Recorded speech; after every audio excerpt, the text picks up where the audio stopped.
Escuchas Bits and Brains. Navegando de forma más humana y consciente la sociedad digital.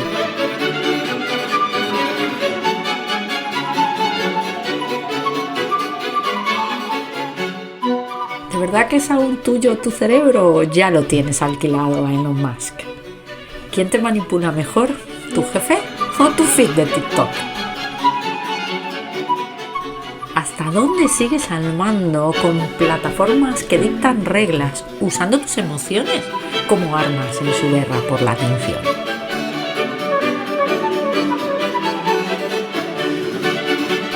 ¿Cómo cambia nuestra versión de las pérdidas cuando los datos son la nueva moneda? ¿Cómo reinterpretar la heurística de disponibilidad si la información nunca calla? ¿Cómo encajar un cerebro de racionalidad limitada con un mundo de opciones infinitas? ¿Qué libertad nos queda con algoritmos que ya saben lo que vas a hacer antes que tú?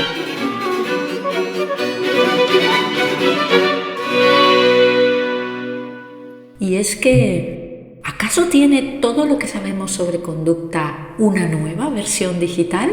Hola, ¿qué tal? Bienvenidos a un nuevo episodio de Bits and Brains, en el que hoy hablaremos con Juan José López Marañón, alguien a quien yo creo que sin su permiso y casi sin conocerle directamente llamo Juanjo. Juanjo es un psicólogo experto en... él se define en LinkedIn como psicólogo experto en dirección de recursos humanos y marketing. Pero yo sé que Juanjo es mucho más porque Juanjo es psicólogo, ejerció la psicología clínica y estuvo muchísimos años trabajando en el grupo Corte Inglés, haciendo de todo, porque no sé si os acordáis, pero antes cuando empezábamos a trabajar en la peluquería nos daban una escoba y nos ponían a barrer. Y eso es lo que le pasó a Juanjo, que le pusieron como no a vender. Vendiendo duró poco y no porque no lo hiciera bien, sino porque enseguida en el Corte Inglés se dieron cuenta de sus capacidades estaban en la formación y en la gestión de las personas. Juanjo se dedicó muchos años a formar comerciales, a formar equipos comerciales. De ahí pasó al mundo de la psicología, del marketing y a la dirección de recursos humanos, donde no solamente formaba equipos de vendedores o de otras labores que hicieran en el grupo Corte Inglés, sino que acabó un poco en la parte de formación de directivos, ¿no? Un sitio ya que empieza a ser de moqueta y de palabras mayores. Juanjo hoy está jubilado o prejubilado o está fuera del Corte Inglés y es que no para de darle vueltas a las cosas. Está trabajando con el Colegio de Psicólogos de Madrid en una línea de trabajo que me resulta súper interesante, que es el tema del edadismo, del cual hablaremos todas las veces que hablemos con él, porque es un tema que a mí me llega especialmente. Oye, yo conocí a Juanjo hace pocos meses en una charla que organizaba alguien sobre economía del comportamiento y no me acuerdo ni cómo se llamaba, ¿no? Pero de lo que sí me acuerdo es de la charla que nos dio Juanjo, ¿no? Me impactó, no solo por el tema y por lo que contaba, sino también por la forma y por la alegría, y entendedme bien con lo de alegría, digamos más bien con la energía con la que lo contaba. Una energía que además es producto indiscutible de la experiencia. Se notaba que este tío no estaba contando cosas que había aprendido en un libro. Así que cuando acabó la charla, que además era la última y se nos hizo un poco tarde, dije, tenemos que tomar un café. Yo contigo tengo que tomar un café. Esto que ya te vas volviendo un poco perro viejo y calas las personas a la primera. Pues no me equivoqué. Tomamos café la semana pasada y justo estos días que yo venía aquí grabando los primeros episodios y dándole vueltas a la conceptualización de este programa, y allí sobre la marcha, según estaba hablando con él, dije, ¿y este tío por qué no está en mi programa? Así es que allí le lancé el guante. Eso sí, le dije que me podía contestar al día siguiente o que se lo podía pensar unos días por WhatsApp, que no tenía que de contestarme en el minuto 1, pero él me contestó en el minuto 1 y 2 días después aquí estamos conversando ya con micrófonos para todos vosotros. Es para mí un placer presentaros a Juanjo.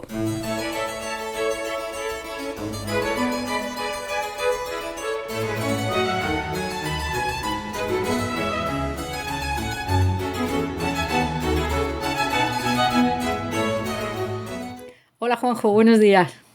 Buenos días, ¿qué tal? ¿Cómo estás?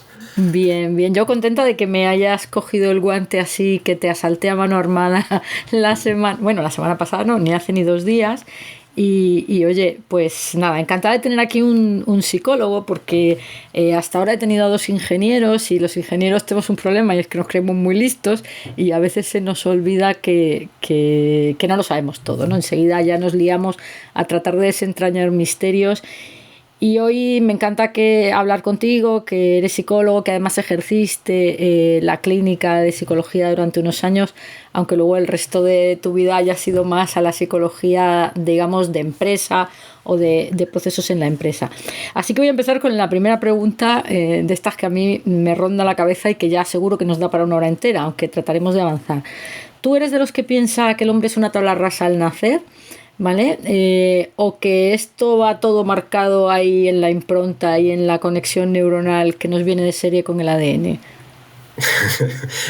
Empiezas con una pregunta muy complicada, Virginia. Claro. Vamos a ver, esto es una de las piedras de toque y de las batallas típicas que tenemos los psicólogos en nuestro propio mundo, ¿no? Que como también tú decías antes con los ingenieros, nosotros cuando hablamos entre nosotros siempre somos muy endogámicos y solemos hablar mucho con psicólogos, pero menos para afuera, ¿no? Entonces, dentro del mundo de la psicología, efectivamente, este es un tema clave.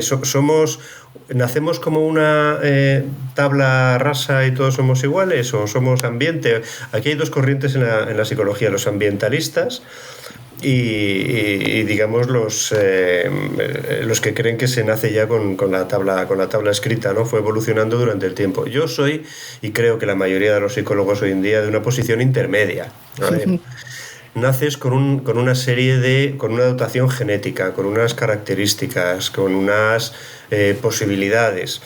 Se van a ir desarrollando o atrofiando, por decirlo de alguna manera, en función del medio en el que estés y la estimulación que recibas, ¿no? Y más en los tiempos que corren actualmente.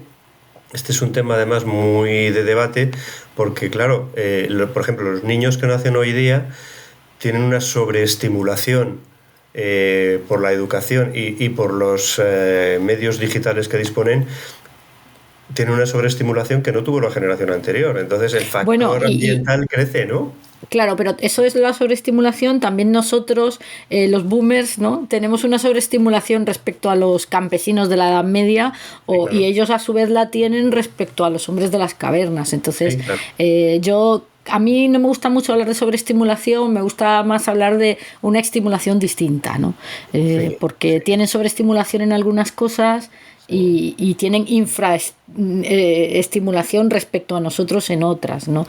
Yo te decías que tú eres intermedio, esto es no mojarse, pero en el fondo efectivamente probablemente sea la posición más adecuada, ¿no?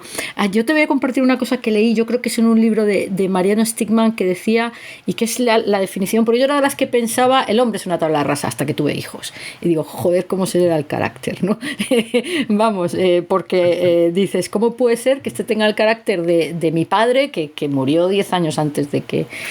pero sí que es cierto, pero me gustaba mucho una cosa que decía él, creo que era él, no estoy muy segura, que decía, hablaba de preconfiguración, ¿no? Es un modelo mental que yo entiendo muy bien, es decir, tú tienes una preconfiguración que luego puedes ir cambiando. Y entonces la siguiente pregunta, más difícil todavía, es cómo se cambian los comportamientos. Pues mira, quizá con un ejemplo te lo pueda explicar bien, ¿no? Cuando los psicólogos nos pedían, porque cada vez se hace menos, nos pedían medir, por ejemplo, la capacidad intelectual de una persona, se recurría a algo que ya se dejó, que era el cociente intelectual, ¿no? Que era llamado como CI, básicamente a través de unos test estandarizados y ya está. Lo que tú decías antes de que nuestra estimulación era distinta de la que habían tenido nuestros padres y así sucesivamente, se manifestaba en el hecho de que cada pocos años había que cambiar las tablas que baremaban estos test, ¿no? De manera que si tú pasabas un test a unos niños, por ejemplo, esto me pasó a mí en la práctica, ¿no? Si tú pasabas estos test a niños de un colegio que tenían, por ejemplo, 10 añitos, y lo corregías con las tablas que existían, que además venían normalmente de Estados Unidos, los corregías con esas tablas, te daban unos datos de coeficiente intelectual de estos niños distorsionados, es decir, casi todos salían muy listos. Pero eso es igual que los percentiles, te acordarás de cuando los niños eran pequeños, ¿no? Todos los niños están fuera de percentiles, todos son mucho más altos y mucho más no sé qué. Dices, pues oiga señor, tendrá usted un problema con los percentiles, ¿no? Exactamente, entonces había que corregir esos percentiles, esos datos. Pero curiosamente, hace unas semanas estuve con un especialista en este tema de cosas y decía que ellos, a ver, en esta última generación, hablamos de la gente que tenía menos de 18 años, estaban notando una regresión de esos percentiles hacia abajo. Es decir, ellos decían, yo no lo tengo comprobado, a lo mejor no es el dato exacto, pero ellos hablaban de 10 puntos en los percentiles en los últimos 18 años de regresión, de echar hacia atrás. ¿Pero eso quiere decir que son menos listos o que son listos de otra manera? Claro, mi interpretación es que son listos de otra manera. Claro. O sea, el concepto de inteligencia, de hecho, está revisándose porque antes se hacía en torno al factor G, que es factor ¿Qué es de eso? inteligencia general. G es inteligencia general, o sea, no es muy sofisticado.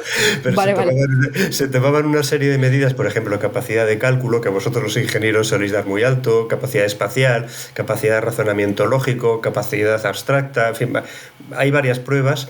Tú sumabas, hacías unos cálculos, unas medias de eso y eso te daba, pues cómo funcionabas, ¿no? De manera que podías tener un factor numérico pues muy bajo y un espacial muy alto o al revés o tal. Con eso te daba el factor G, que era lo que se llamaba inteligencia. Sin embargo, ya hace años surgió la idea de, vamos a ver, ¿por qué inteligente no puede ser de otra manera medido? Por ejemplo, Mozart era una persona que tenía una inteligencia musical especial, brutal. No sabemos cómo puntuaría en un test de inteligencia, pero sabemos que para la música era muy inteligente. Pero, por ejemplo, un atleta de élite, por ejemplo, Michael Jordan, que como sabéis es el mejor deportista para muchos de toda la historia, pues a lo mejor resulta que tiene una inteligencia deportiva, es decir, que se manifiesta en la memorización de su capacidad atlética, por ejemplo, en su musculatura, que le hace destacar en un aspecto. Entonces yo estoy contigo, hay que cambiar los conceptos, primero los conceptos de inteligencia y luego los parámetros en los que lo mides, ¿no? Porque se quedan desfasados. Y ahora, con toda la evolución tecnológica, yo creo que estamos justo en un momento crítico para replantearse esos temas. Tenemos que replantear. Entonces, ahora te voy a hacer la otra pregunta difícil y es si este programa tiene sentido, si los comportamientos cambian lo suficiente con el entorno como para que nos preguntemos todo esto. Y ahora te la pregunto porque ahora veo que me vas a decir que sí, que tiene sentido el programa. Claro, el programa tiene todo el sentido del mundo, o sea, tiene todo el sentido del mundo, ¿no? Los comportamientos no solo cambian, sino que nos sorprenden muchísimo. Y por ejemplo, los que trabajamos en marketing, yo soy ahora psicólogo del marketing, básicamente, ¿no? Pero he estado muchísimos años en recursos humanos. Tú ves que puedes hacer que los comportamientos de las personas cambien en función de cómo manejas algunos factores externos. Y esto lo utilizan a diario, por ejemplo, para lo que nos venden o lo que somos capaces de comprar, ¿no? Y muchas veces nos sorprenden. O sea, los que hemos estado en empresas grandes, como tú, que has estado en Telefónica, o yo que he estado en el Grupo Corte Inglés, sabemos que a veces tienen capacidad de cambiar cosas de las que en los libros dan por hechos, ¿no? Y bueno, se cambian los comportamientos, sí, se cambian. Sí, ¿y eso acaba cambiando nuestras personalidades o no tanto? Lo de la personalidad nunca cambia. Vamos a ver, la personalidad, tú mides la personalidad sobre todo por tu comportamiento. Aunque entendemos por comportamiento en sentido amplio, es decir, los psicólogos creemos que lo que tú haces, una acción, un hecho, es un comportamiento, pero también lo que piensas es un comportamiento mental, o lo que sientes es un comportamiento afectivo, ¿no? Entonces, ¿se pueden cambiar estos comportamientos? Sí. Si la personalidad cambia, ¿se pueden cambiar los comportamientos? Sí. Y además yo creo que esa es la magia, creo que eso es una de las magias que hay entre la psicología, la diferencia con otras ciencias, por ejemplo con algunas ingenierías o con la economía. Si tú te fijas, lo que nos pide la sociedad, tanto a los ingenieros como que trabajáis con máquinas muchas veces, ¿no?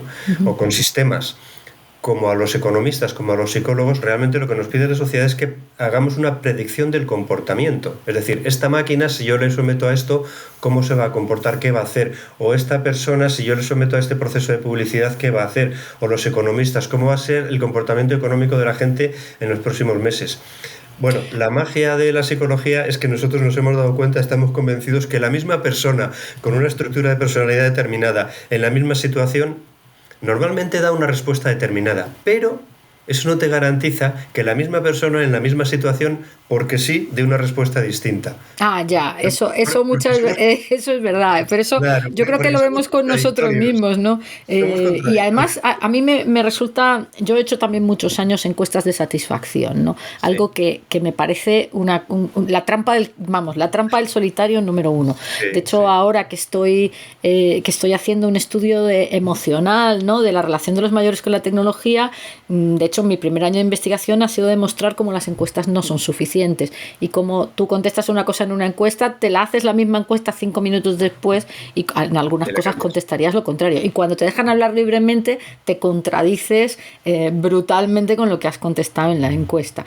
Pero es verdad que en un minuto eres uno y al minuto siguiente puede ser, pero incluso hasta todo lo contrario, ¿no? Decías antes que los comportamientos se cambian con las palabras, que se cambian con el contexto, que se cambian con las acciones. ¿Tú cuál crees que es el set de elementos clave, ¿no? Para cambiar los comportamientos? Yo creo que el set de clave para el cambio de comportamientos son las emociones.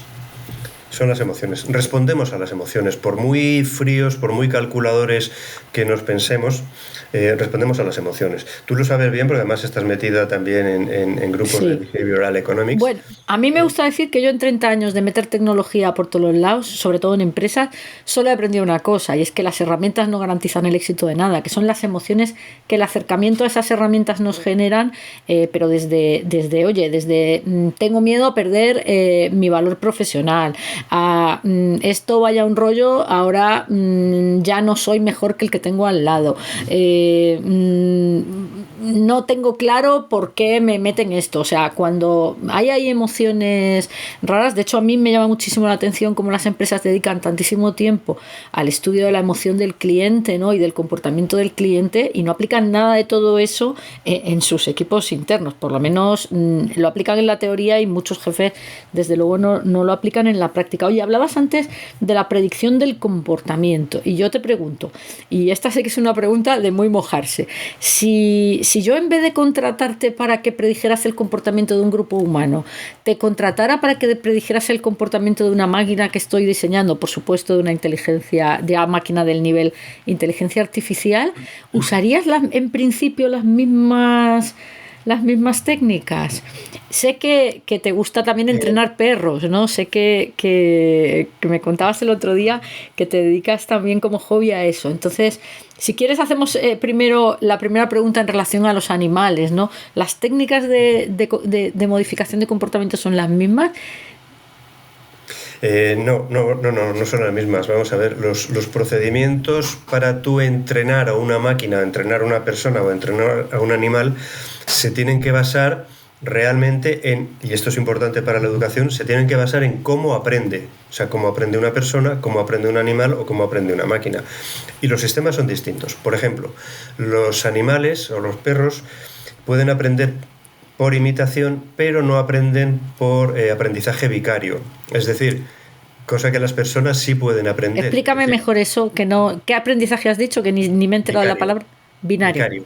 Vicario. Vicario, sí. ¿Qué es eso? Pues vamos a ver, tú tienes a una persona, imagínate que tú estás viendo a una tercera persona que está haciendo algo y que le sale bien y que entonces le premian. Pero le premian a él.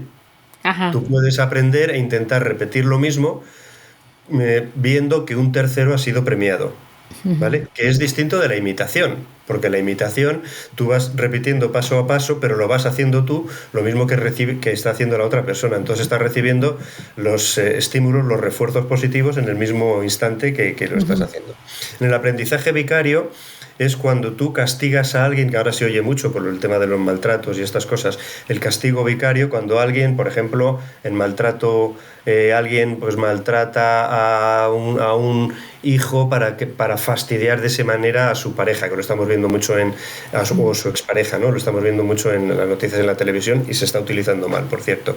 Bueno, pues el aprendizaje vicario sería, yo veo que alguien hace algo, le premian y entonces yo desde lejos, sin haber sido premiado, aprendo a hacer lo mismo. Eso, por ejemplo, y los animales no tienen ese aprendizaje.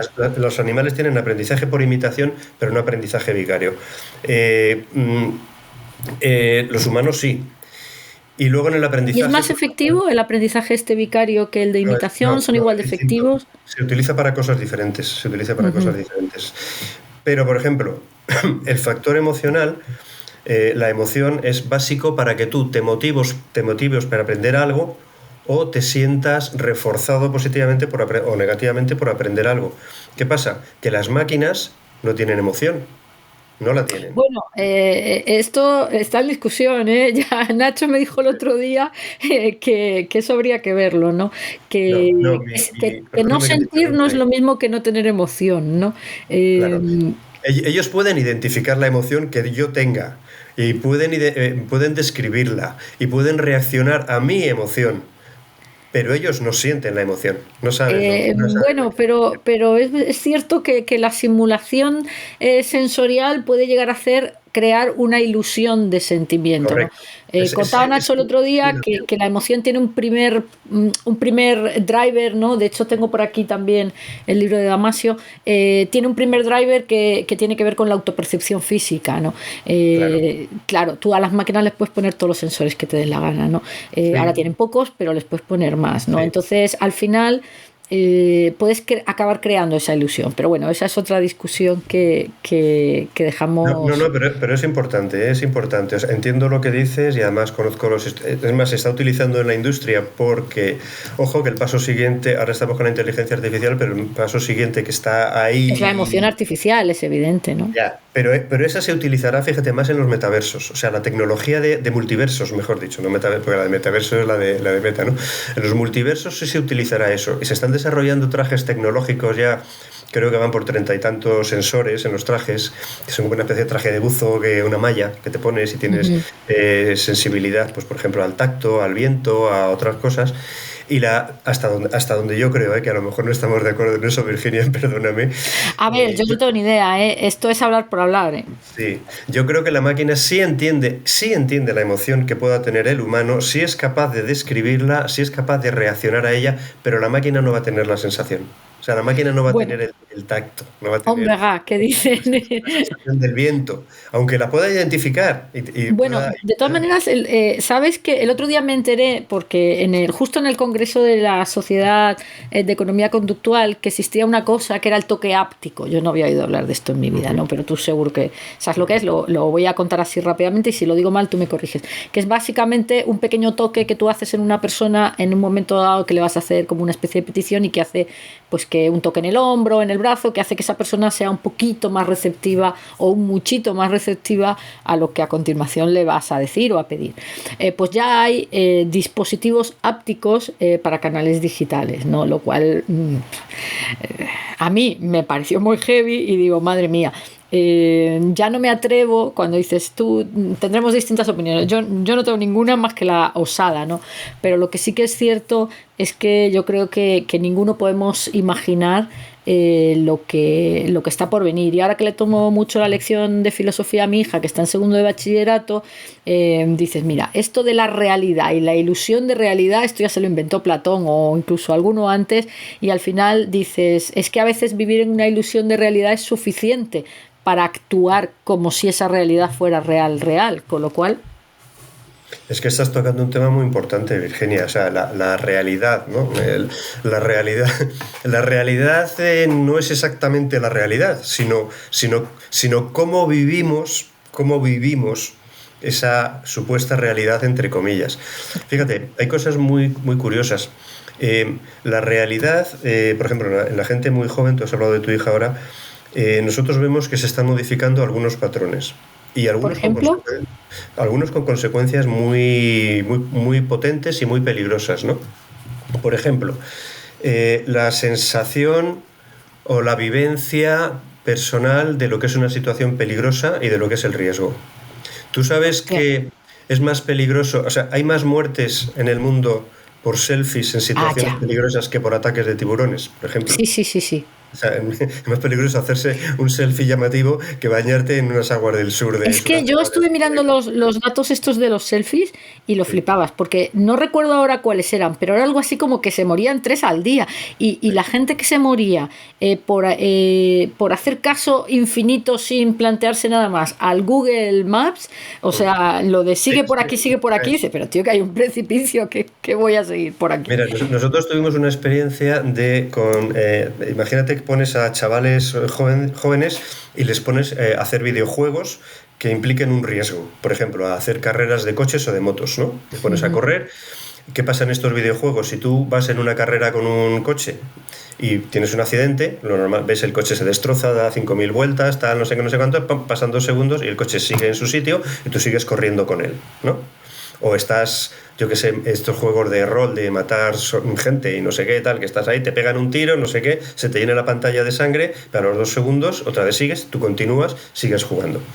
Esto repetido muchísimas veces, muchas veces, hemos visto que hace que disminuya el umbral real de percepción de lo que es una situación peligrosa en los jóvenes. De manera... Ostras, pues esto tiene su aquel, ¿eh?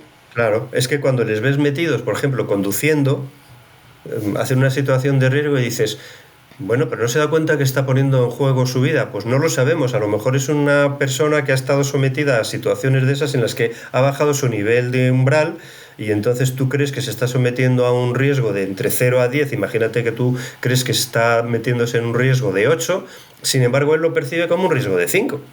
Porque está acostumbrado, en su cerebro, acostumbrado a ver situaciones de correr, de ir mucho más deprisa, de accidentes o de, yo qué sé, de explotar bombas o de meterse con gente. Uh-huh. Eso quiere decir que su realidad, cuando esté en la calle, fuera del videojuego, cambia. Su percepción de la realidad cambia, su percepción del peligro cambia, su percepción de lo que pueda ser agresividad o no, pues cambia.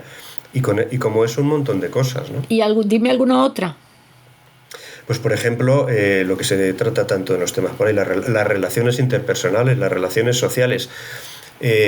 Cuando tú tienes una relación social física, o sea, con tus amigos, con tu grupo de amigos, o con tu pareja, o con tus padres, o con tus profesores, digamos que si metes la pata en algo, te van a castigar y van a decir, oye, te estás pasando, y no te lo admiten, y digamos que la sociedad te pone límites, te va parando, con lo cual tú aprendes a reaccionar dónde están los límites y dónde no, lo que es un comportamiento socialmente adecuado y lo que estaría fuera del tiesto, por decirlo de alguna manera. Uh-huh. Si tú te estás entrenando en ese modelo, en un modelo digital donde todo vale, porque nadie te pone límites, o si te los ponen no te afectan porque tú estás en tu casa. No te afectan porque simplemente te bloquean o desaparecen o te borran o te dejan de tal, pero nadie te escupe por... Claro, o no te escupe lo digo con todo el sentido, ¿no? No, puede ser físico, ¿no? Imagínate, no te escupen, no te pegan un cachete o no te empujan o no te dicen tú eres tonto, ¿no? Tú estás al otro lado de la pantalla, eso no te afecta, por tanto no recibes el impacto de que estás haciendo algo inadecuado.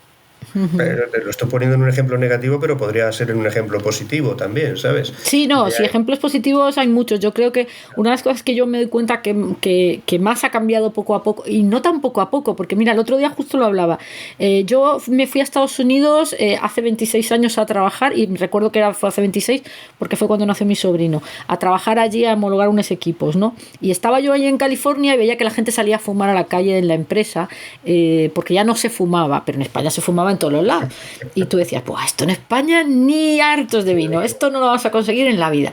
Yo hace 8 o 10 años, o sea, 15 años después, hablaba con mis hijos, que mis hijos lo del tabaco es como, en casa no fumamos ninguno, no hemos fumado ninguno siempre, pero la generación de los chavales de hoy no fuma prácticamente nadie, ¿no? Y alguna vez yo he hablado con mis hijos, digo, oye, pues no sé quién, qué majo, comentario de mi hijo de 10 años, sí mamá, pero fuma. Y digo, oye, tío, que fumar no es ningún delito, ¿no? Pero es de tontos. que quiero decir, y solo han pasado 15 años, ¿no? No ha pasado un siglo, ¿no? Tú te pones a ver una película ahora, el otro día veíamos Atari, que es una película de estas Sí, que es, mítica, ¿vale? mítica, soy fan total. Y el típico, y están fumando en todas las escenas, hasta Todas, cuando persiguen a la cebra, ¿no? sí, Y claro. entonces a mis hijos decían, pero ¿cómo puedes fumar y perseguir a la cebra a la vez, A ¿no? la vez. Pues efectivamente son cosas que dices, esto es imposible. Pues no, al final, y no han pasado tantísimos años, ¿no? No han pasado tanto. Oye, me sacas el tema de la de las generaciones, de todas maneras me he quedado aquí con dos notas que desarrollaremos en próximos episodios si te animas. El tema de las relaciones interpersonales es un tema que a mí me genera un interés especial porque, bueno, es verdad que las relaciones cara a cara y online son completamente distintas. Pero yo soy de las que pienso que tenemos una idea muy prejuiciada de las relaciones online que pueden hacernos mucho bien y que tenemos unas creencias muy en contra de ellas y que eso no es bueno en general y no es bueno en particular para la gente que, y aquí tomo el tema de la edad, para la gente que tiene problemas de movilidad, problemas de soledad, pero porque vive en contextos donde no es tan fácil, ¿no?, la interacción. Oye, tema de la edad, que sé que el tema del edadismo te interesa muchísimo. ¿Tú eres de los de la veteranía es un grado o de los de más bien viva la juventud, divino tesoro? Viva la juventud, divino tesoro, sin duda ninguna, la juventud es el futuro. Esto me lo enseñó mi abuela cuando era maestra y era una mujer muy avanzada para su época. Y la primera vez que vinieron los Beatles a España a tocar en la Plaza de las Ventas, no me acuerdo qué año era, porque yo era muy pequeño, yo tenía... Pues yo creo que debió ser el 67-68. Por ahí. Yo soy del 57. No porque yo me acuerde, porque yo nací en el 66, pero Ya, sí sé que tengo te la era muy idea de que joven. fue el año que yo nací o por ahí. A ti te lo han contado, pero yo que soy un viejo estaba allí. Yo tengo 67 años y me acuerdo que mi abuelo decía, esos con esas melenas, esos pelos, ¿pero a dónde van a ir? Y mi abuela decía, pero si esto es hay que estar con la juventud. Yo siempre estoy con la juventud porque son el futuro, son los que tienen el desarrollo de la vida y de la organización y siempre hay que estar con ellos. Así que yo soy de juventud 100%, pero de formación y de educación 100%. Creo que la experiencia, sobre todo la experiencia de los errores y de los fracasos, es un grado porque te ayuda a aprender mucho, también de los aciertos, pero hay que aprender de los errores. Bueno, pero los aciertos dan energía. A mí ahora está muy de moda esto del aprendizaje del error. Yo digo, sí. Una vez que te caes, lo mejor es reflexionar de por qué te has caído. Sin duda. No, pero jolín, alégrate también y también reflexiona y también atesora lo que te ha ido bien, porque a lo mejor no te da tanta sabiduría, pero te da energía para seguir probando. Por supuesto.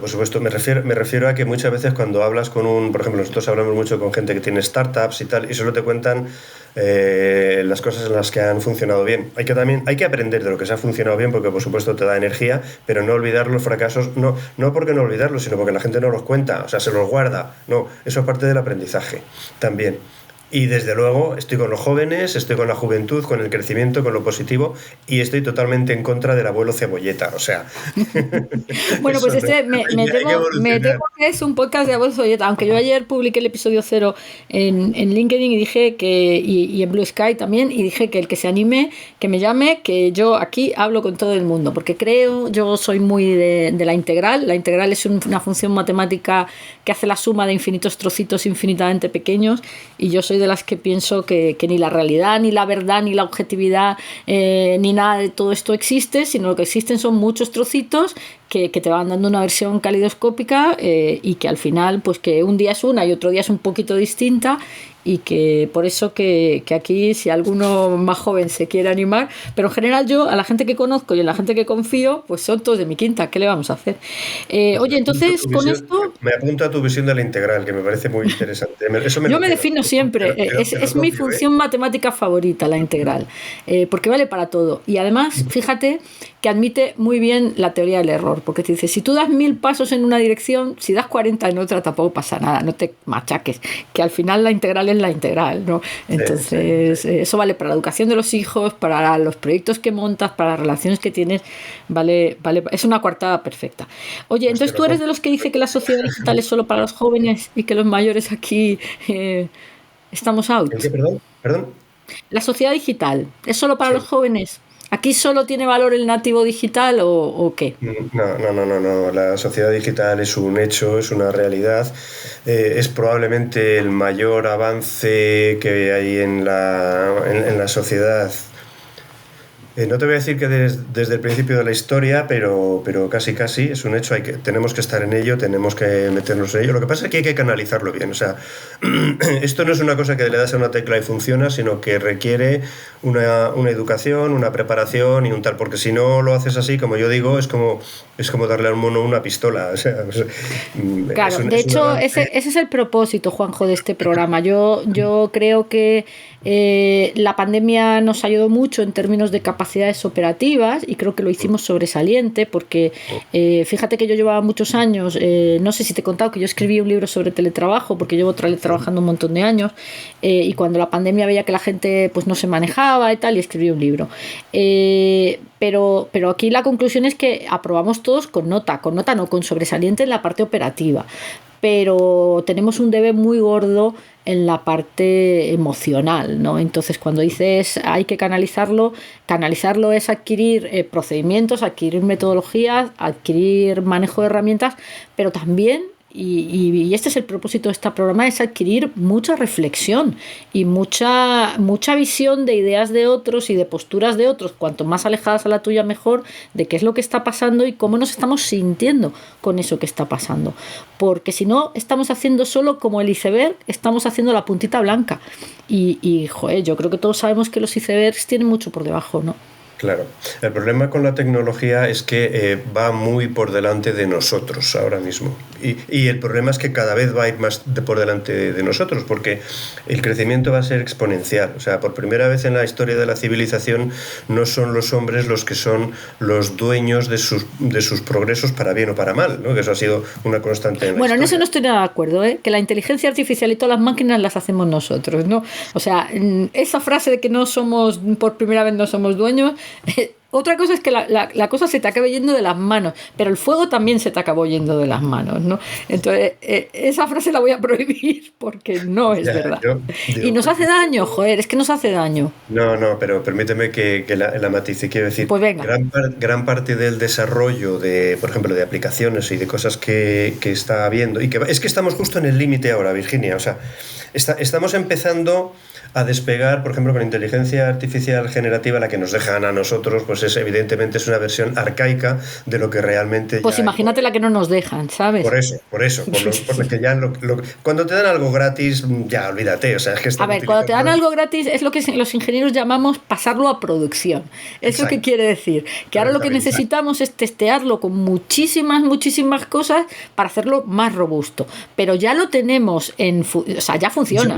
Y sobre todo rentable. O sea, porque yo como soy de marketing, hay que quemar etapas de mercado.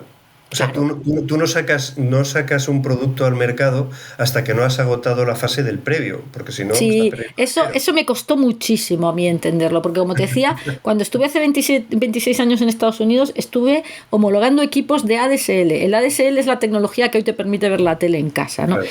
Y yo decía, pero ¿y esto por qué no lo vendemos? Ya estábamos vendiendo en aquel momento RDSI, o sea, estábamos quitando los modems del pi. Y entonces alguien me dijo eso, ¿no? Un jefe de Telefónica muy listo me dijo, Virginia, para ganar dinero hay que arrastrar un poco los pies, ¿no? Claro. Y yo dije, no puede ser, el mundo, el progreso, el no sé qué, pero me dijo, no, es que no se gana dinero si no sabes arrastrar bien los pies. Claro, eso pasa con todo, ¿no? Entonces, lo que pasa, volviendo a lo que te decía antes, el próximo desarrollo de las próximas tecnologías, que ya está sucediendo, pero va a suceder, es que no va a suceder dentro de 10 años. Es que va a suceder dentro de 10 meses. O sea, la velocidad que lleva esto es alucinante. Entonces, el propio desarrollo de los propios aplicaciones se va a hacer no por humanos, en parte, sino por aplicaciones. Entonces, los humanos tenemos la función...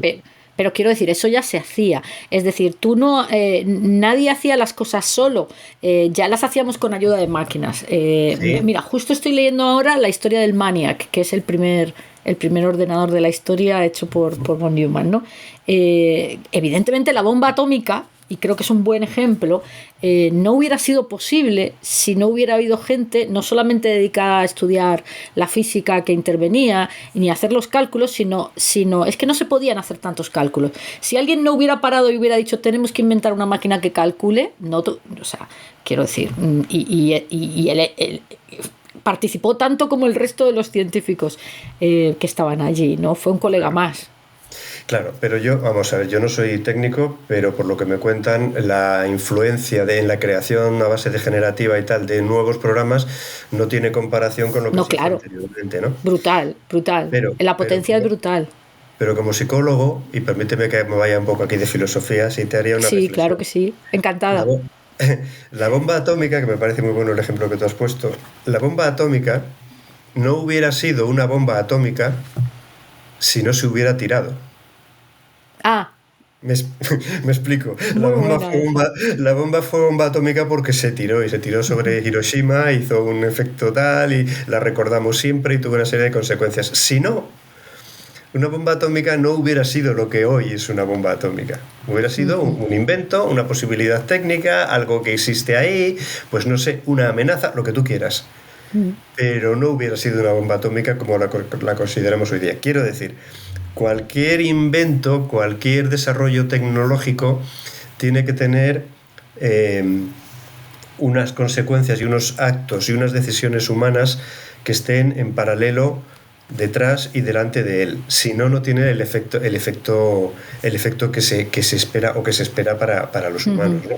Ahora, claro, entonces, si te estoy entendiendo bien, el problema no es tanto que en el desarrollo participen elementos no humanos, sino que la ideología o el propósito del proyecto no sigamos al mando de eso. Claro, mira, quizá un ejemplo más evidente, porque la distancia es más grande, es lo que va a pasar, por ejemplo, la velocidad a la que se desarrolla la tecnología y, por ejemplo, el retraso o la velocidad que llevarán las leyes, seguro. Porque las leyes ya, pero eso ha pasado toda la vida. La regulación siempre va por detrás de la tecnología, entre otras cosas, porque... Por eso te lo digo. Porque es difícil a veces entender que técnicamente qué es lo que está pasando, ¿no? Y los reguladores, pues a veces van siempre... El otro día leí algo así como que decía, la tecnología es imposible de regular porque si esperas a que esté terminada, llegas tarde, y si lo haces antes, se te escapan factores. Claro, pero eso ha pasado siempre, pero yo lo que quiero poner de relieve ahora es, si siempre ha habido un desfase entre las novedades o la tecnología o incluso lo que hacen las personas y cómo lo regula la legislación, siempre ha habido un desfase. Tú imagínate el desfase que va a haber con la velocidad que está creciendo la tecnología. Es que va a llegar un momento en que lo va a perder de vista, ¿sabes? Porque el desfase ese cada vez es mayor. Ha existido siempre, pero el problema ahora no es que exista, sino que cada vez va a ser mayor. Es decir, una tecnología, los humanos siempre, normalmente los primeros que la usan son los malos, como yo digo, se utiliza para fines malos. Luego ya intentan regular. Porque también será porque la maldad da más dinero. Sí, o porque, a ver, los antropólogos dicen que los que sobrevivimos, que los que estamos aquí vivos somos todos hijos descendientes de asesinos, de los malos. Claro, porque los otros están muertos, ¿no? O sea, hay un chiste por ahí que se contaba, hay un niño que le decía a su mamá, oye mamá, van andando por la calle, imagínatelo, esto es muy tipo Mafalda, no es de Mafalda, pero es tipo Mafalda, ¿no?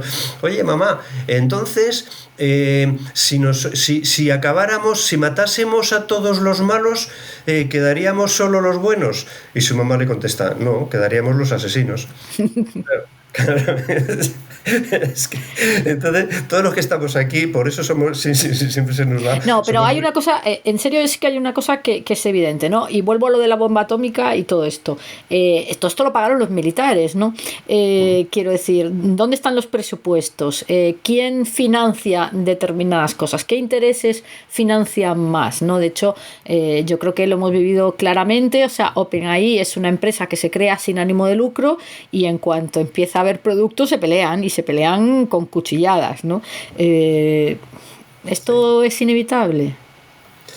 Es que lo de la financiación, cuando el oro dejó de ser patrón de monedas, pues claro, ahora ya te metes en economía blockchain, por ejemplo, o en cualquier otra, y los conceptos de sacar financiación. Bueno, hay propuestas políticas. Yo no soy político, ni entro ni salgo en nada de esto, pero hay propuestas políticas que basan algunos de sus programas en incrementar la deuda de los estados hasta tal punto que no se puede, que sea impagable y por tanto que haya que y que entren en quiebra y total, ya como no te puedo pagar, claro, pues... Claro, solucionarla de alguna forma, ¿no?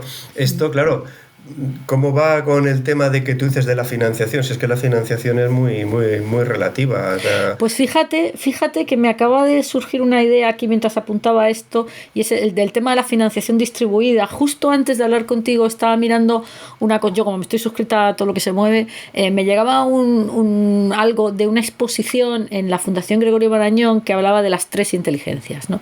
Y decía la humana, la artificial y la colectiva. Yo me acabo de salir me salí de Twitter cuando lo compró Elon Musk al día siguiente, porque no estoy por la labor de darle negocio a un tipo como este, y hace poco he abierto una cuenta en Blue Sky, ¿no? Porque el algoritmo de presentación y de, digamos, es distribuido, ¿no? El blockchain no deja de ser también certificación distribuida. Quizás aquí la única solución posible sea la inteligencia distribuida, ¿no?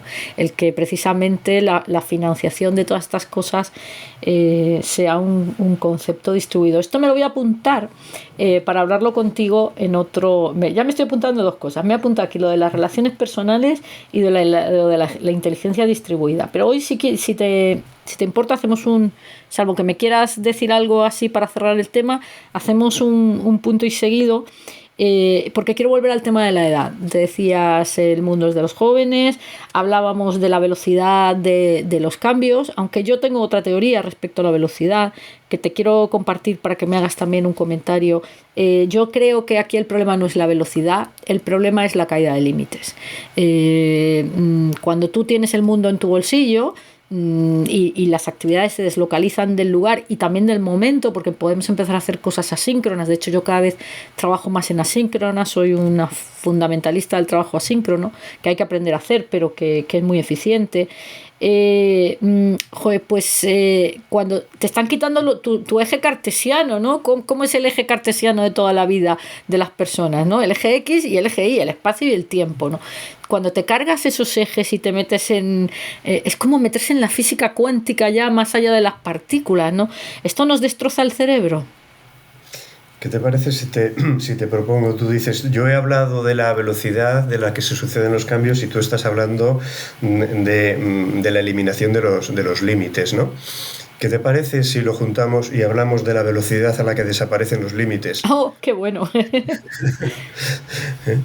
Porque yo creo que puede haber algo de eso, ¿no? Mira, desde el punto de vista en la educación, se basa en poner límites, a lo bueno. Tú lo decías antes, ¿no? Con lo de cómo aprenden los perros, ¿no? Y yo entiendo, lo he deducido yo, igual mal deducido, que las personas tenemos un triple aprendizaje, ¿no? En primera persona, y el vicario que tú comentabas de ver qué es lo que pasa a los demás, ¿no?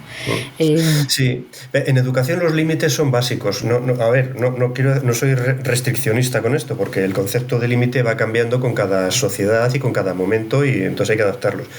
Pero, por ejemplo, los niños y las personas, necesitas tener si vives en sociedad, si vives tú solo en una isla por ahí, ¿no? Haz lo que te dé la gana, y cuando te equivoques, pues te caerás de una palmera, te partirás la columna y te matas tú solito. Pero si estás en sociedad y tienes que convivir con otras personas, pues tienes que tener unos límites que hagan posible que toda la sociedad y que todas las personas estén dentro de un contexto. Ahora, o sea, tienes toda la libertad del mundo para cambiar estos límites. Es decir, oye, esto que antes era un límite, pues ahora ya no nos interesa, no lo es. Pues muy bien. O ampliamos los límites, o los restringimos, o en este punto son estos y en este y otros son estos otros. Pero la educación básicamente es marcar unos límites que la sociedad acepte, que nos permita ir a todos en un camino que la sociedad acepta como común y que se supone que es el que le interesa al grupo, y que es lo que te permite vivir en conjunto. Si tú eliminas esos límites o no hay un acuerdo en cuáles son esos límites o los eliminas permanentemente, vas a generar una situación que a más o menos largo plazo, bueno, el universo tiende al caos, ¿no? Ya, la entropía. Igual, pues un poco ocurrirá. Lo que pasa es que las personas no somos átomos, ni neutrinos, ni protones. Somos seres complejos que que no puedes sobrepasar ciertos límites. Si tú estás sin comer 2 meses, te mueres. Si estás sin respirar 15 minutos, te mueres. Entonces, ¿Y qué le pasa a un cerebro que está más o menos acostumbrado a moverse en un contexto limitado cuando esos límites de repente empiezan a caerse? Pues que te descolocas. Vamos a ver, si los límites son muy rígidos, estás en una educación limitante y castrante. Si estás súper abiertos o incluso, yo que sé, experimentas con drogas, si se te abre tu inconsciente y tu mundo, pues estás en otra experiencia. Pero si esos cambios no están dentro del ecosistema de tu mente, te descolocas. ¿Y eso es lo que está pasando con la sociedad digital en parte? El problema de la sociedad digital es que globaliza demasiado rápido, y si no das, sobre todo a los más jóvenes, una capacidad para que ellos mismos detecten y autorregulen lo que es coherente con sus casos y los que no es coherente, pues van a tener un problema. Es decir, tú a la inteligencia artificial le puedes pedir: hazme un dibujo de un hombre con mucho brazo, y te puede dibujar perfectamente un hombre con los brazos muy fuertes, o te puede dibujar un hombre con 3 brazos, 4 brazos, 5 brazos. Para él no será ridículo. Entonces tú le tienes que dar coherencia, decir: oye, esto me vale, esto es sensato, esto no lo es. Y yo creo que algo parecido es lo que hay que hacer con la educación de los jóvenes. O sea, y entonces aquí vuelvo a retomar un poco el tema de la edad, porque parece que solo tenemos que educar a los jóvenes en la sociedad digital, pero sí. Yo soy de las que piensa que los mayores necesitamos también mucha educación, una educación distinta, ¿no? Y en la investigación que hago, una de las cosas que... Yo empecé con el tecnoestrés, ¿vale? Fue el primer punto, el primer hilo de investigación, el tecnoestrés. Porque siempre tratamos un poco, en vez de... Yo muchas veces pienso que es mejor o es más fácil mejorar lo bueno que tratar de eliminar lo malo, pero no sé por qué las personas tratamos siempre de ir lo primero de todo, o sea, la curiosidad siempre empieza con un problema, no normalmente, ¿no? Entonces yo empecé con el tecnoestrés y una de las cosas que descubrí sorprendentemente, tenemos la idea en las empresas, y aquí vuelvo a retomar el tema del edadismo, tenemos la idea en las empresas de que los mayores no sirven para esto, que no, pero sin embargo las investigaciones demuestran que efectivamente el estrés que tú sufres, y eso lo sabes tú mejor que yo, depende de tu carácter en parte, ¿no? Pero y de la actitud con la que afrontas las cosas, pero si quitabas esos dos aspectos, digamos, en general, las personas mayores tenían menos tecnoestrés. ¿Por qué tenían menos tecnoestrés? Porque tenían más estrategias de afrontamiento, que las habían adquirido en general de afrontamiento de situaciones difíciles a lo largo de su vida, ¿no? A mí cuando la gente me dice: es que esto cambia muy rápido, yo siempre digo: perdona, esto cambia muy rápido, pero cuando yo empecé a trabajar en el año 90 no existían los ordenadores personales. En la escuela desde luego no los vi, no existía el email, no existían las ventanas, no existía el ratón, no existía, y si no, yo muchas veces pienso, si hoy no existiera el email, ¿qué haría durante 8 horas cantidad de gente que lo único que se dedica es a reenviar emails, ¿no? Entonces, esto de la velocidad de los cambios creo que es un poco relativo, pero voy un poco a la educación por edades de la satisfacción o de la optimización de la vida en la sociedad digital.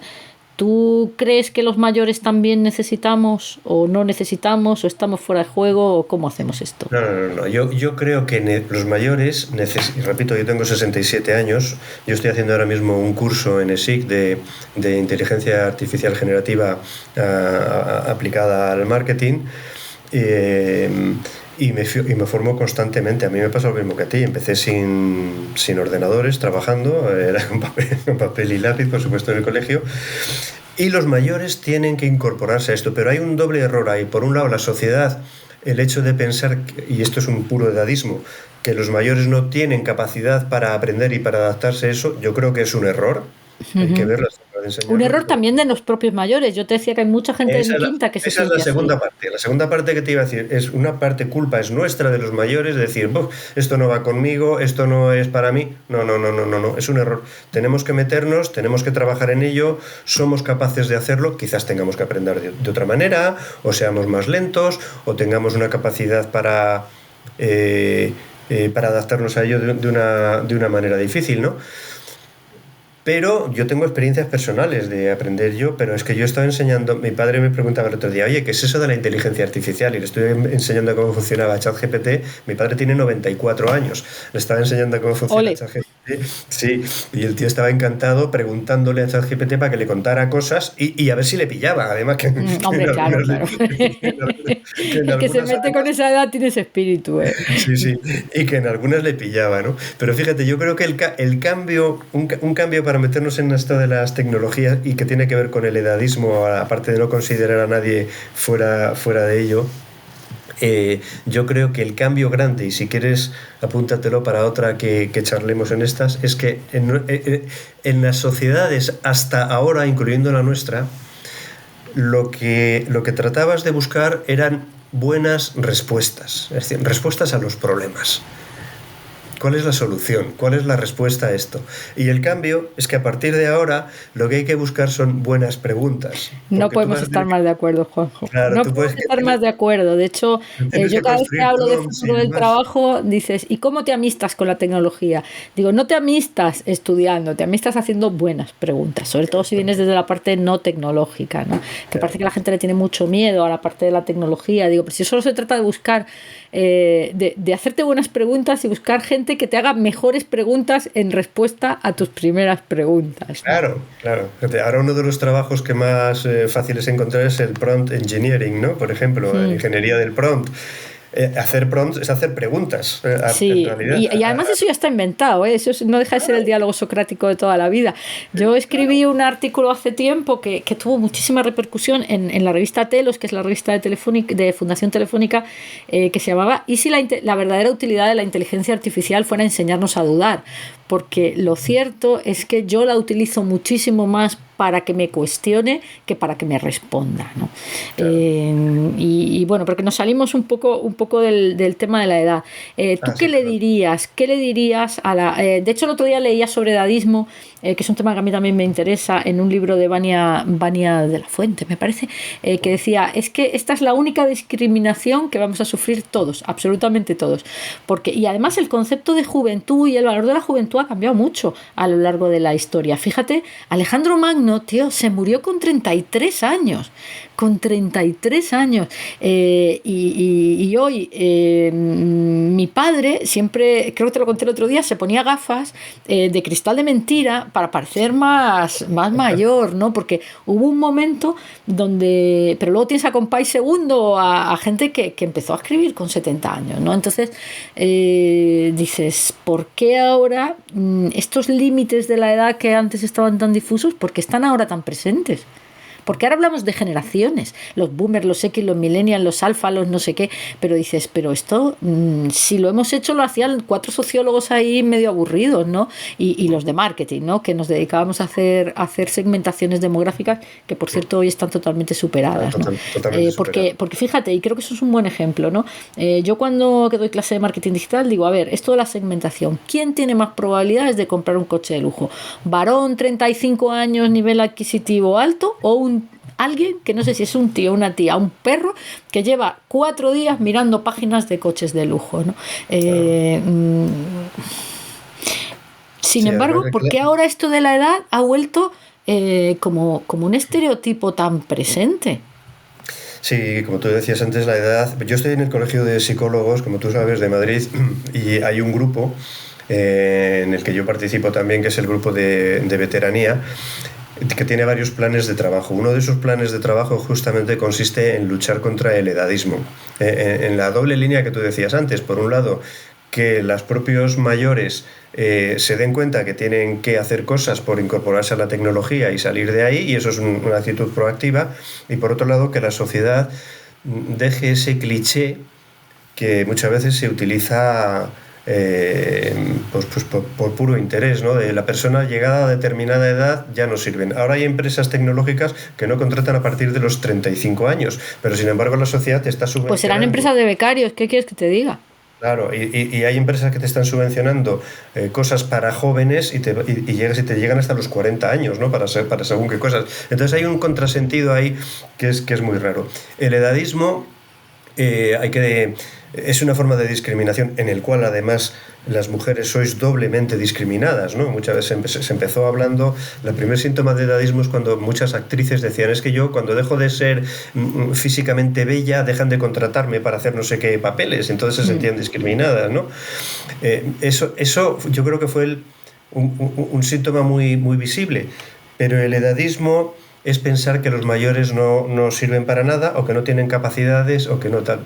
Y también lo contrario, es pensar que este tío es demasiado joven para saber suficiente sobre algo y para ser, el otro día no sé qué pasaba, no sé qué, a mí sí me gusta la política y no sé quién había nombrado un asesor que tenía 32 años, ¿no? O el tío que escribía los discursos a Obama cuando el famoso Yes We Can era, que por cierto es una persona bastante interesante, no recuerdo ahora el nombre, era un chavalín, ¿no? Entonces a mí yo me pregunto todo el tiempo, yo creo recordar que cuando nosotros éramos más jóvenes, cuando empezamos en el mundo laboral, este rollo de la edad, aparte que evidentemente te ponían con personas mayores para que aprendieras, pero este rollo de la edad no estaba tan marcado en la sociedad, ¿no? Teníamos como más franjas, ¿no? Teníamos como más slots. Es que quizás también había otra cosa, y yo creo que eso ahora nos está perjudicando, es que también había un edadismo en el sentido contrario, es decir, se consideraba que para ser jefe de determinadas cosas requerías una determinada edad, ¿no? Por eso. Incluso para ser político en algunas cosas necesitabas una determinada edad porque si no se supone que eras inmaduro. Que eras un trepa, eras un trepa o eras un flus, claro. ¿No? Entonces, o eras el primo de alguien. Ahora en las empresas se suele trabajar por competencias, es decir, desarrollo de competencias. Tú eres competente para hacer esto, pues te selecciono, me sirves. No eres competente para hacer esto, pues no me sirves. ¿Qué pasa? Pero eso, Juanjo, perdona que te interrumpa, eso es en las empresas serias. En la mayoría de las empresas que no tienen esos recursos humanos con esa potencia, porque son empresas más pequeñas, este es un país de pequeñas y medianas empresas, ¿no? Y en la sociedad en general, yo no sé si esto es una impresión mía, pero ahora esto de la edad es como mucho más acusado. Los estereotipos de edad son más acusados que antes. Sí, ahora son más acusados, pero a ver, la edad va asociado a otro fenómeno que es la pirámide poblacional. Entonces, cuando tú antes tenías una pirámide en la que había pocos mayores y muchos jóvenes, pues la presión hacia arriba era menor. Ahora tienes muy pocos jóvenes o menos jóvenes abajo, la pirámide deja de tener base y se transforma casi en una columna, con lo cual la presión que hay hacia arriba o hacia abajo pues se incrementa. ¿De acuerdo?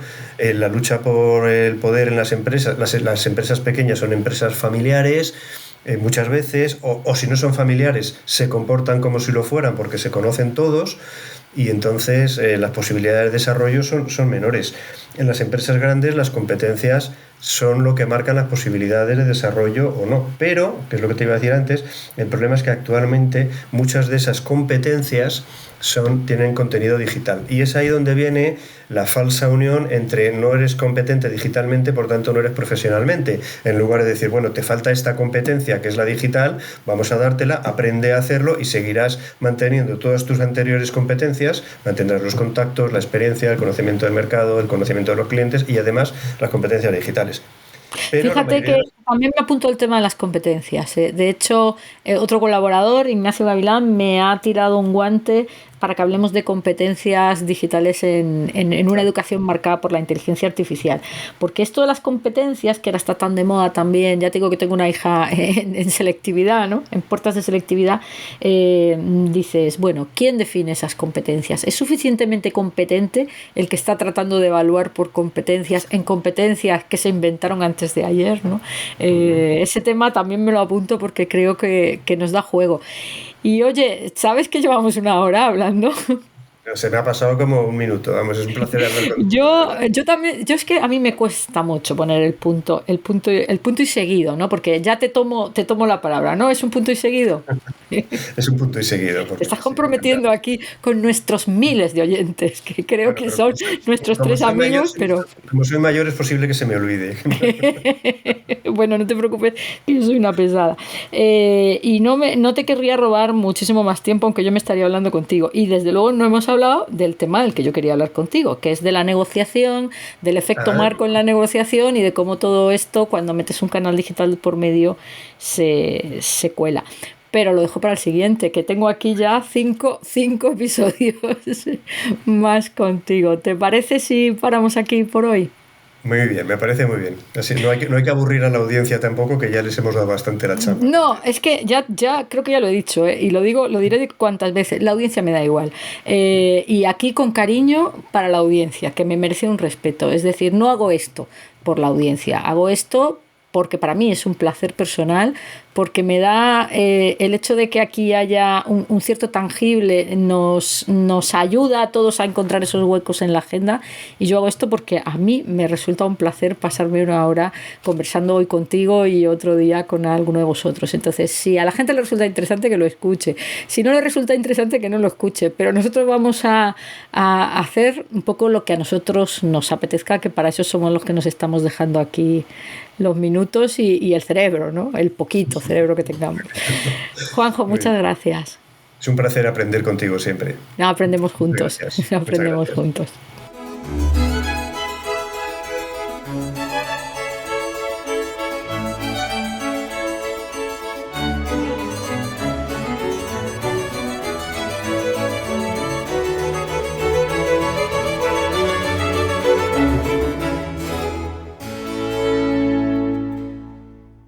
Bueno, creo que voy a acabar grabándome un final de episodio estándar, porque todo el tiempo lo único que me sale decir, o lo que siempre me sale decir, es qué corto se me ha hecho esto, ¿no? A pesar de que ha durado una hora, algo que en tiempos de TikTok parece que es algo así como un lujo, ¿no?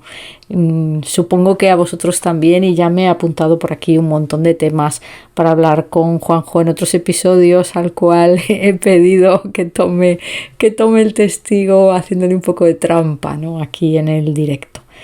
Y ahora, como siempre, os invito a que os relajéis unos minutos con la maravillosa música de Bach para que asentéis todo esto que habéis escuchado y escuchéis cómo se forman en vuestras circunvalaciones neuronales muchas nuevas preguntas. Hasta el episodio que viene.